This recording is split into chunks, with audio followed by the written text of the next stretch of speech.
what I mean by a business is something bigger than yourself that runs when you're not there, because that's the definition of a business. Hey guys, Steve Bewley, morning. How are you doing? Another vlog coming at you today, fresh and hot. This one is, I just wanted to talk about what I would do if I had to start out again. Here's getting along from lockdown. If I had to start again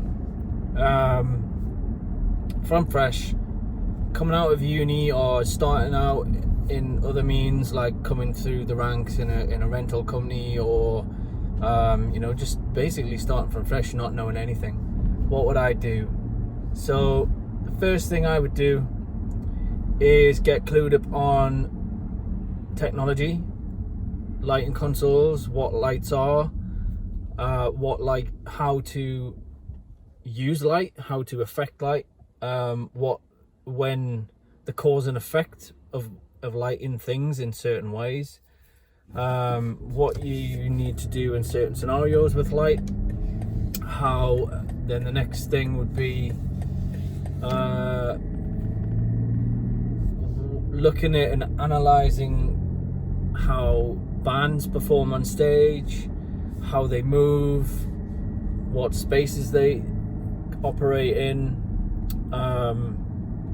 do as much research as I could on how actually jump back a second. What I would do is identify the clients I want to work with. So make a decision on which field you want to work in first. I mean, we can move on to others in the future, but you need to make a decision and focus on one kind of aspect of lighting, so to start out, and then you can broaden your horizons later on. Once you've cracked one field, you can move into another. So for example, if you were going to choose concert, then you would jump in, learn the technology in concert lighting, how concert lighting works, how the technology in concert lighting works. Then I would get experience in how a show is put together, the people involved in a show, i.e. the kind of structure of who's involved, from the lighting designer through to the video design department, and camera department, tour managers, production managers. I'd research everyone's roles. The information's out there on the internet. You can search pretty much, like live design online or TPI or whatever, to find out who's involved in tours. It's very easy these days. Find out who's involved in tours, and then so you're trying to familiarize yourself and picture yourself in these positions, because you're ultimately going to work with these people and have to function in a team, and be thrown into this scenario where you're living on a bus and you're working with these people day in, day out. So you need to learn about how the whole thing is put together.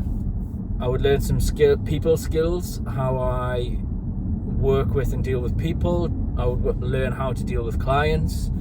I would start to look at how other people do things, so other companies, and then kind of a decision you want to make as well is, do you want to create your career as a solo person, because you can do that absolutely, or do you want to create a business out of it?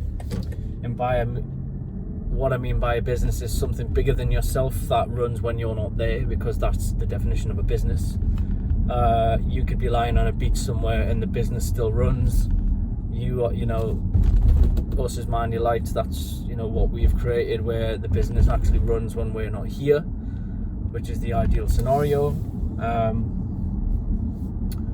And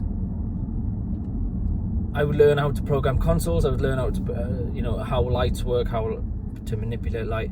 Then I would start researching designers, how other designers have done things.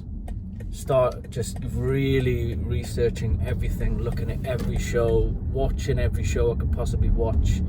How is lighting used? Is there any similarities?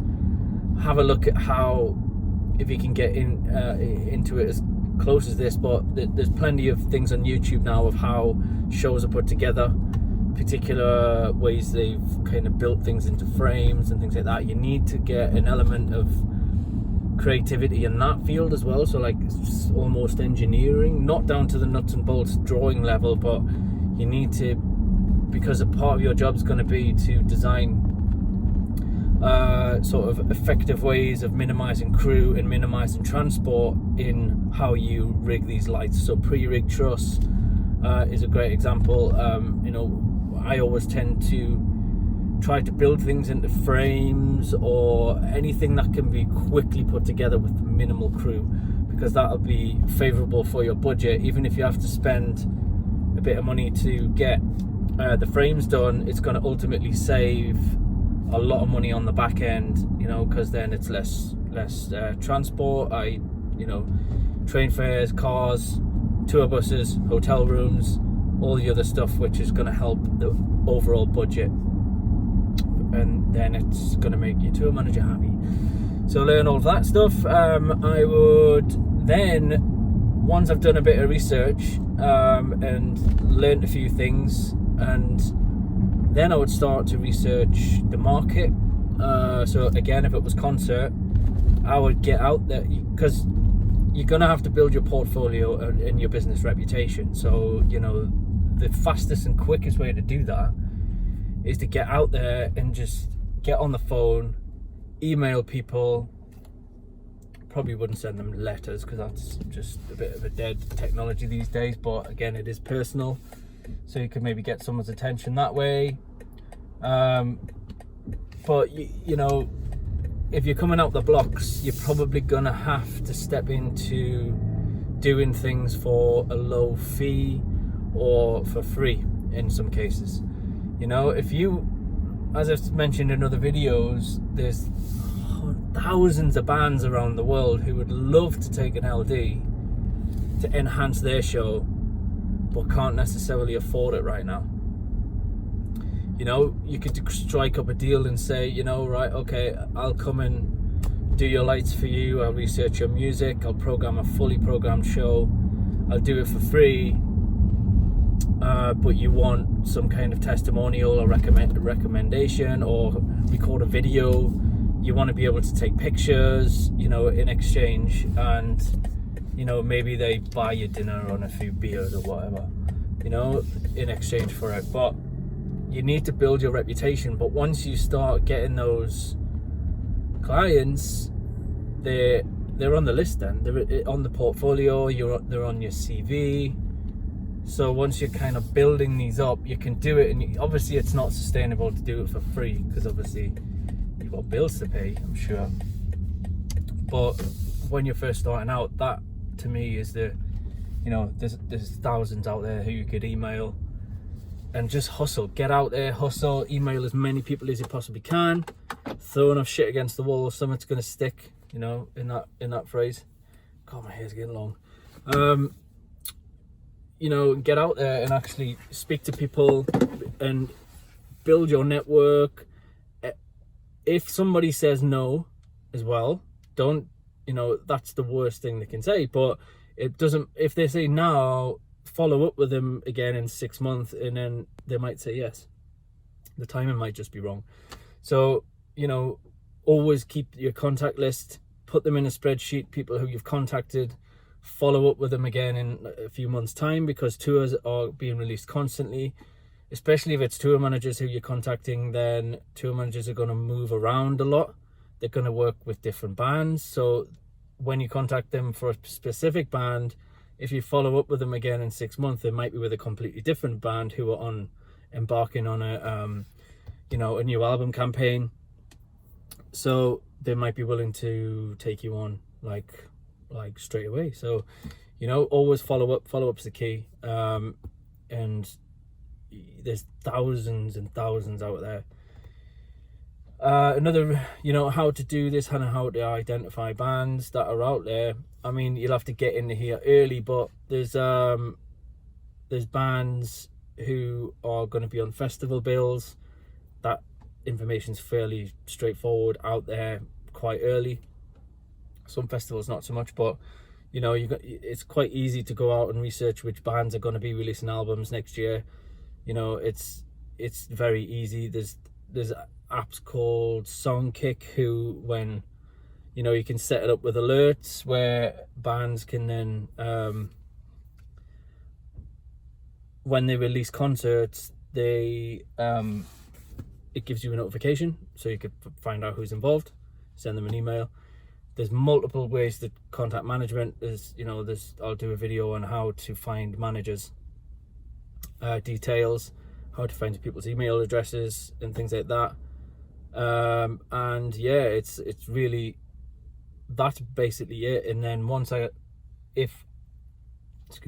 would plug until I started getting these clients to work with me. And then once you start building your reputation and moving forward, then you have a lot more ammo in your arsenal.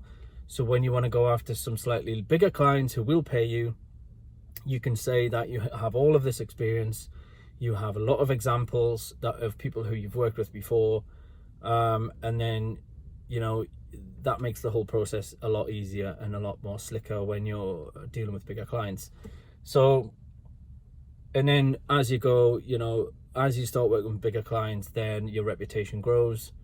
You always have to keep plugging away no matter what, because you don't want to rest on your laurels and think that, the reputation kind of precedes you and it's just going to come, because it's not. You always need to plug away, and unless you want a bit of time off, I suppose, because that's always a nice thing. But yeah, just keep plugging away. And if once you've built your reputation, then you keep working and keep moving forward, and you want a steady stream to be coming through that door, and you want to systemize it, and then you want to create the business. So the biggest thing I would say is that this job is so intensive.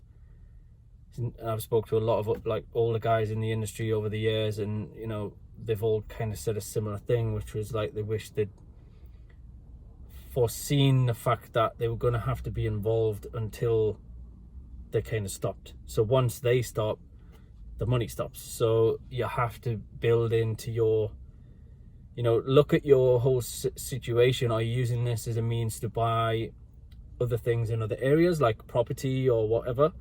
Because then that's going to see you through when you decide to slow down in this industry. Because for God's sakes, you don't want to be on tour when you're like 60.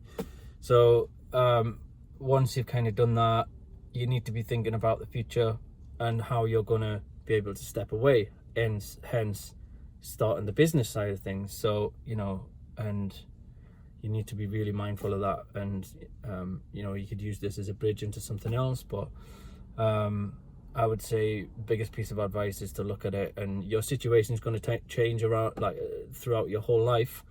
You're probably going to get married, you're going to have kids, maybe not. But you will want to, you're going to miss family, you're going to miss all your life back home. So you might want to change it at some point. So be mindful of how you're going to step away and where the money is going to come from when you decide to do that. So saying that, I think that's it for this video. I'm now at the office and I'm going to be recording some more videos today. Exciting stuff. So there's more stuff coming soon, and catch you on the next one. See you guys.